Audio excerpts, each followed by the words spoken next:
Are you wondering if you're suffering from lawyer burnout? Burnout looks differently for everyone, so in today's video, I'm going to share with you my experience with lawyer burnout from over a decade ago. So stay tuned until the end so you can see if there's any part of my experience that resonates with yours. Welcome back! If you're new to this channel, I'm Annie Little. I am an ICF certified career coach and a former lawyer. I created this channel for lawyers who will want to find their ideal job, advocate for themselves at work, and enjoy a life filled with flexibility and freedom. I'm one of those people who always knew she was going to be a lawyer. It wasn't just something that I defaulted to. It was very thought through, and I was very intentional about it. So I was also aware of all the reports of lawyer burnout and all these other things about being a lawyer that weren't so great. So I did my due diligence and I was preparing myself against getting this lawyer burnout I had heard about. From what I could tell, I thought that I was going into law school and the legal profession with my eyes open. Let's start with my first lawyer job out of law school. It was actually a surprisingly good fit considering it wasn't a job that I had planned on going into. My legal aid position the funding for my legal aid position had fallen through, so I ended up working at a boutique firm doing commercial lending. So they were intentionally hiring entry-level lawyers, they were training us, and I actually kind of liked it. There was a lot of hands-on experience, I was learning a lot, and I was pretty good at it. But as you might know, there is what some of us call the curse of competency. So this is where you do your job well, and so the reward is you get more work. So that happened to me, and I didn't mind because I thought, more billables, more clients who are excited to work with us, the better.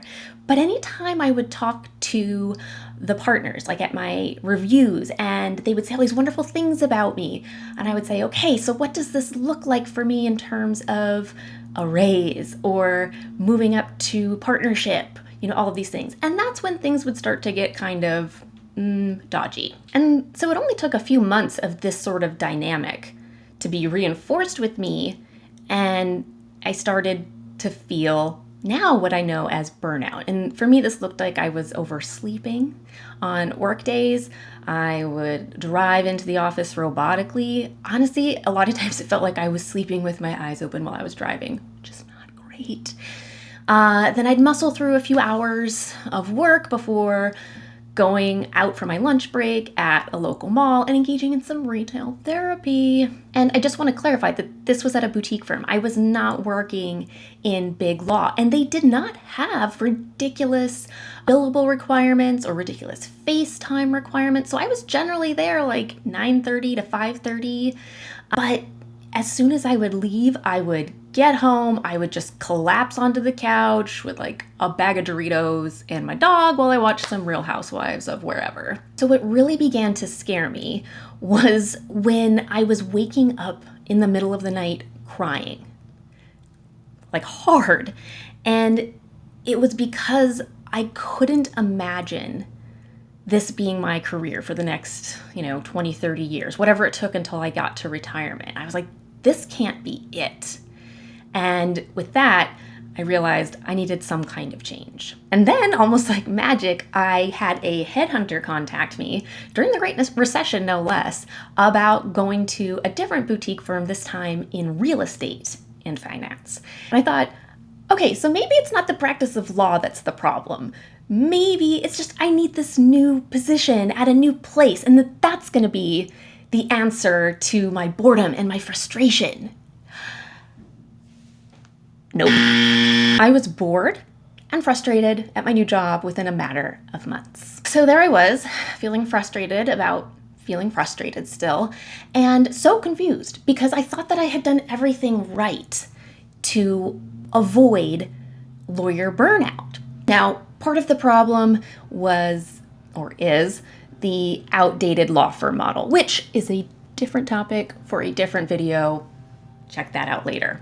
But a similarly important part of my burnout was the fact that I wasn't aware or in touch with my core values. And once I did some of that work and realized that my top core value is freedom everything started to make so much sense to me. Well, I thought that I was the one who had gone into the legal profession with my eyes open. Ironically, it was lawyer burnout that actually got me to open my eyes to my situation. The main reason that I became a lawyer was so that I could have freedom, both financial, physical, and emotional, from my family in Montana. And becoming a lawyer helped me to achieve those goals. But once I had gotten there, freedom was no longer the same sort of goal. Instead, being a lawyer created this whole new paradigm of restrictions. So I had this enormous sense of relief. I knew what was causing my burnout. And I was like, this being a lawyer is not for me. And then I was paralyzed with fear because what the fuck am I going to do now? And I should back up.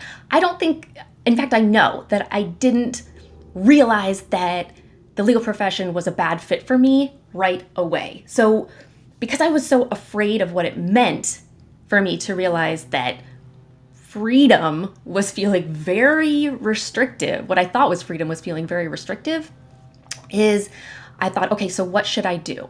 And because I was so paralyzed by fear, my first steps were really pretty small. And I was like, so what do I do here? Do I try to negotiate for like a flexible work schedule or a part-time work schedule? Maybe I apply for a different type of job, maybe a big law job where I make more money and then I can quit sooner and just save it.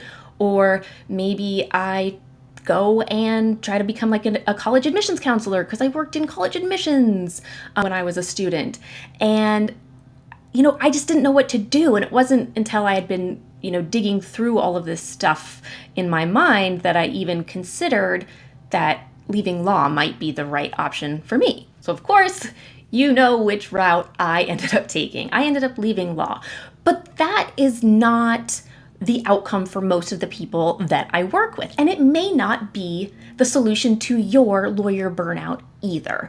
But I'm sharing my experience so you can see just one example of how it manifested for somebody, me, and what I did to move through it. Because regardless of what your burnout looks like for you and what you decide to do about it, the key to getting to the root of it and developing that awareness is getting clear on your core values. Now, if the solution to your burnout involves getting a new job, whether it's another legal job or a completely different type of job, you are going to need to be able to identify and communicate your transferable skills. And I have for you a free masterclass I created called 3 Simple Strategies for Uncovering Any Lawyer's Transferable Skills, so that you can identify what your transferable skills are, learn how to communicate them to any employer, get that ideal job, and leave lawyer burnout behind for good.